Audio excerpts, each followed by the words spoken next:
Without the sun, life on Earth would never have been able to flourish and the solar system as we know it would not exist. But the sun can also be deadly. The radiation it emits is a leading cause of cancer. It's slowly cooking our planet into a warmer and warmer place, and in a few billion years' time it'll expand, scorch, and consume many of the worlds which orbit it. But just how dangerous would it be if the day-night cycle didn't exist, if we were never able to take a break from our nearest star? This is Unveiled, and today we're answering the extraordinary question, what if the sun never went down? Are you a fiend for facts? Are you constantly curious? Then why not subscribe to Unveiled for more clips like this one, and ring the bell for more fascinating content. Plenty of objects in space experience tidal locking, which is when one side is constantly facing whatever celestial body that object is orbiting. The moon, for example, is tidally locked to the Earth, meaning that the same side is always looking down on us. This doesn't mean that the moon doesn't rotate, it does, just at the same speed as it orbits the Earth, in what's known as synchronous rotation, all of which means that there's sometimes some confusion over the far side of the moon. It's often referred to as the dark side of the moon, but it isn't in constant darkness. It still turns to face the sun and turns away again, it just never faces the Earth. Still, because of how relatively slowly it rotates, most of the moon sees a regular cycle of 2 weeks of sunlight, followed by 2 weeks of darkness. It's one of many reasons why humans would find it incredibly difficult to actually live on the moon. There are other moons tidally locked to their planet elsewhere in the solar system too. Titan is locked to Saturn, for example, and Pluto and Charon are locked to each other. Mercury is the only planet tidally locked to the sun though, but it's not at a 1-to-1 ratio, which means that even across the Mercurian sky, the sun does sometimes go down. Elsewhere in the universe, it's thought that some red and white dwarf stars could have tidally locked planets within their habitable zones. These planets would hypothetically host temperatures suitable for life, it's just that sunlight would only ever reach 50% of their surface. Back on Earth, choosing a life where the sun never goes down will probably never be an option for us. Though half of our planet is in light at any given time, we can't follow the sun across the sky. This is because daylight only lasts for 12 hours on average here, but the fastest non-stop flight around the world, accomplished by the legendary pilot Steve Fossett in 2005, was completed in 67 hours. That's almost 3 full days, meaning multiple periods of light and dark.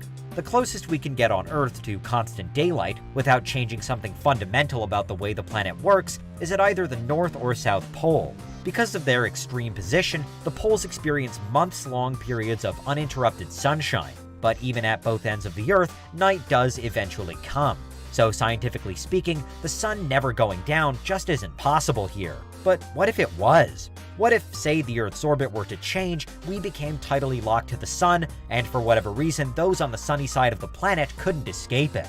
Right away, the biggest threat would be the radiation. Solar radiation is already incredibly dangerous and is the leading cause of all skin cancers, affecting hundreds of thousands of people every year. With no night to provide respite from the sun then, the cancer rates would certainly surge. Endless light would wreak havoc on our bodies in other ways too, not least our sleep patterns. Countless studies have been carried out on long-haul pilots and astronauts to determine how their jobs affect their circadian rhythms, but now everyone would be forced through an even more extreme change. In fact, the perpetual daylight would probably become unbearable after just a few days. One quite disturbing study, published in the Current Biology journal in 2016, saw mice subjected to 6 grueling months of constant light. The mice got so stressed under these conditions that they reportedly exhibited various symptoms linked to a number of diseases, including bone and muscle wastage. The good news was that the effects were found to be reversible, but if in this hypothetical world the sun literally never went down, then it's hard to imagine that humanity, or much of life at all, could survive in such a place.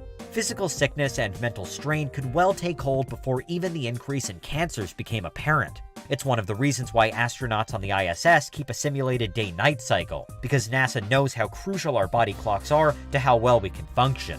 Of course, such a dramatic change wouldn't just be hard on humans, but hard on all animals which rely on the fact the sun will rise and set every day. Without the cover of night, some animals wouldn't be able to hunt, and others wouldn't be able to hide. Without the cooler temperatures at night, many species would struggle to survive, and over time, no doubt we'd see other species adapt, in much the same way as various creatures live in permanent darkness on Earth as it is. In caves or at the bottom of the sea, for example, we'd see animals physically change to cope with the endless sun. Constant sunlight would be especially devastating for plants too, many of which would burn up very quickly, because even those which are adjusted to hot climates, like cacti, need the cool of the night. All the world's crops then would wither, dry out, and die. Extreme desert conditions would set in, and fires would spark at a moment's notice, tearing through what remained of the forests and woodland.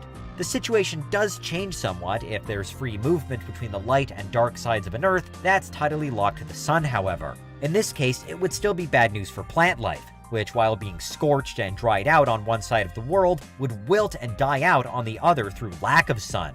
For animals and humans, though, there'd be the possibility of regular migrations from the light into the dark and vice versa. In this hypothetical scenario, it'd be best to form settlements all along the border between the light and darkness. That way you could move in and out of the sunlight to effectively create your own days. Failing that, the best course of action would be to head underground, or else to create sweeping shelters big and thick enough to cast large areas of permanent shade and to totally shield from radiation. Inside caves and tunnels, we could simulate a day-night cycle with artificial lights turned on and off at set times. Perhaps we could even grow plants and rear livestock underground with the correct equipment.